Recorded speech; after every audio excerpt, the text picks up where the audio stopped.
Hi guys, magandang araw sa ating lahat. Ito pong Miss Lee Vlog. Gumagawa ng mga video tungkol sa pag-repack ng iba't ibang klaseng mga gamit candy at iba pang mga kot-kotin. Guys, ngayon ay March 14, 2026. Ang re-repackin natin ngayon, Jelly Beans Candy. Ang kilo ng Jelly Beans Candy ay nagkakalaga ng 108 pesos.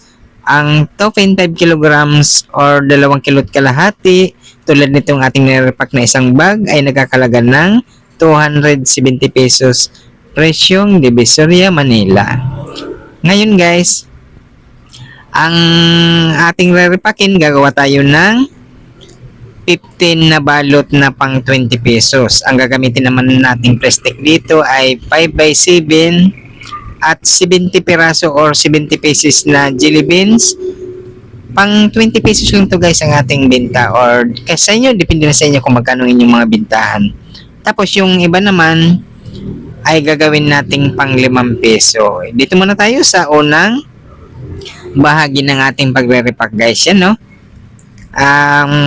Bibilangin lang natin ang ating pagre-repack para pareho ang laman ng ating mga binabalot. Ito guys, kung mga baguhan pa lang kayo, pwede nyong subukan ang pagtitinda nitong mga dami candy o iba't ibang klaseng mga kot-kotin. Meron naman dyan mga mani, sampalok, pop beans, fish cracker, at napakaraming mga kot-kotin guys na pwede natin mabili sa nasa mga palengke lang ang mga pisto nito na pwede natin pagbilhan. O, doon kayo pumunta sa mga pisto ng mga wholesale price kasi para mas mababa ang ating mga puhunan. Pero kung andito kayo sa Metro Manila, pwede rin kayong pumunta ng Divisoria, Manila, o di kaya sa mga palengke kung saan kayo malapit at hanapin nyo yung mga pisto. Dito guys, kailangan tulad nitong jelly beans, ang pagpili nito kailangan yung hindi nagdidikit-dikit.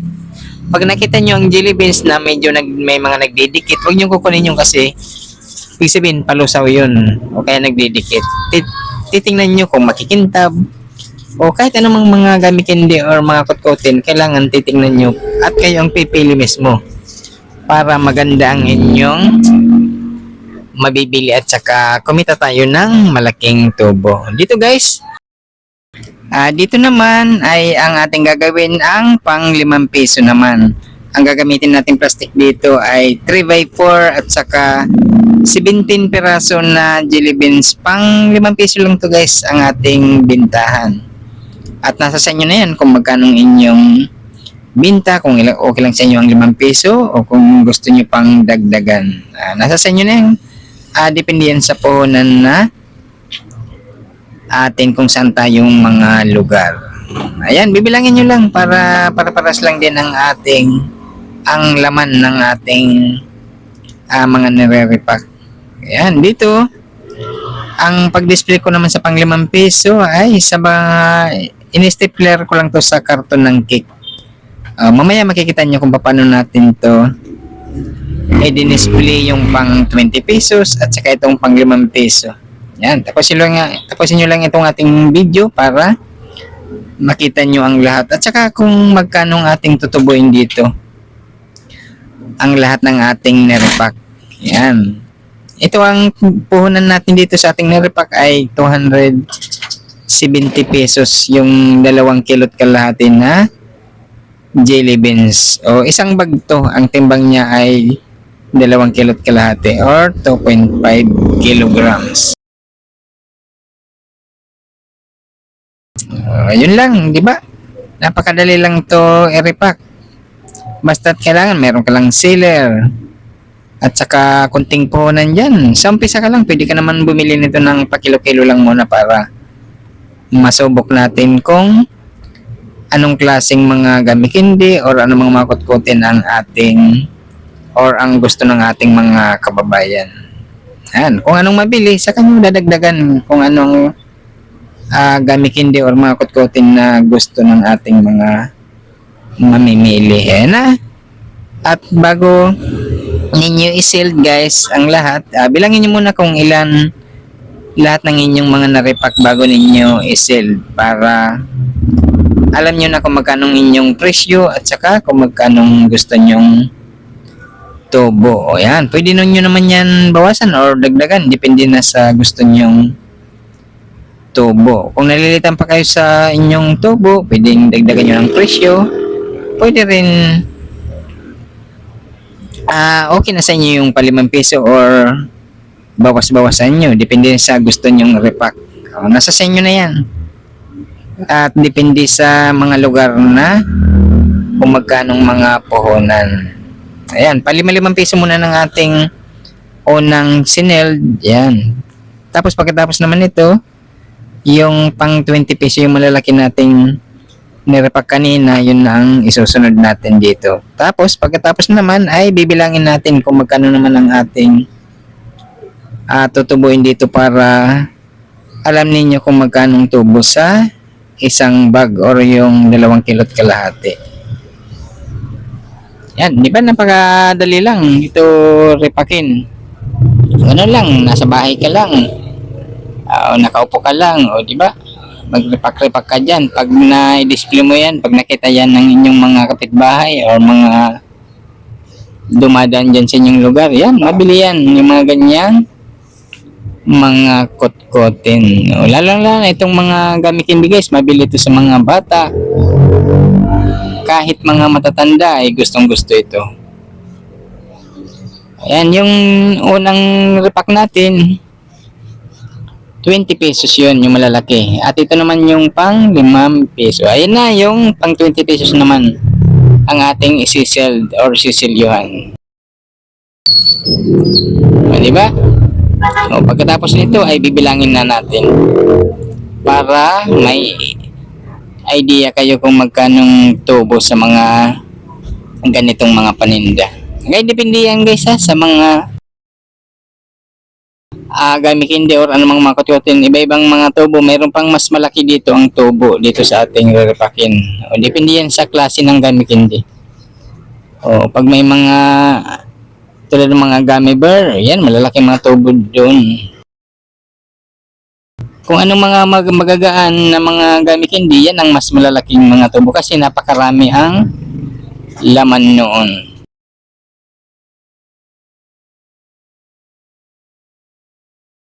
Yan, di ba? Nasa bahay ka lang, pwede ka na kumita dito sa mga pagtitinda ng mga kot-kotin. Kagandahan nito guys, bibihira lang mga nagtitinda nito sa ating mga lugar. Kaya pag nakita ito ng ating mga kababayan, yan, gustong-gusto lang yung mga kot-kotin. Yun ang hanap ng ating mga, or gusto ng ating mga kababayan. Kahit naman tayo, gustong-gusto natin itong mga ganitong mga kot-kotin. Ayan na guys, tapos na natin i-seld ang ating mga nirepack. At ngayon ay bibilangin na natin kung magkano ang ating tutubuin dito sa 2 kilo't kalahati na ating nirepack. Ayan na, bibilangin natin ng apat-apat para mabilis ang ating video. Dito malalaman natin kung magkano ang ating tutubuin sa isang bag na ating nirepack. Ang timbang nun, 2.5 kilograms or 2 kilo't kalahati na ang puhunan ay ₱270. At dito natin ito nabili sa Divisoria, Manila guys ngayong March 14, 2026. Ayan na, dito na guys. Yan, patapos na natin bilangin para alam ninyo at saka may idea kayo kung magkanong tubo or tutubuin natin sa ating mga nire-repack. Ayan. Ayan na, ang lahat ng ating mga nire-repack guys ay umabot ng 665 pag nabinta natin lahat yun, minus ₱270 na puhunan, may 395 tayong tubo. Di ba?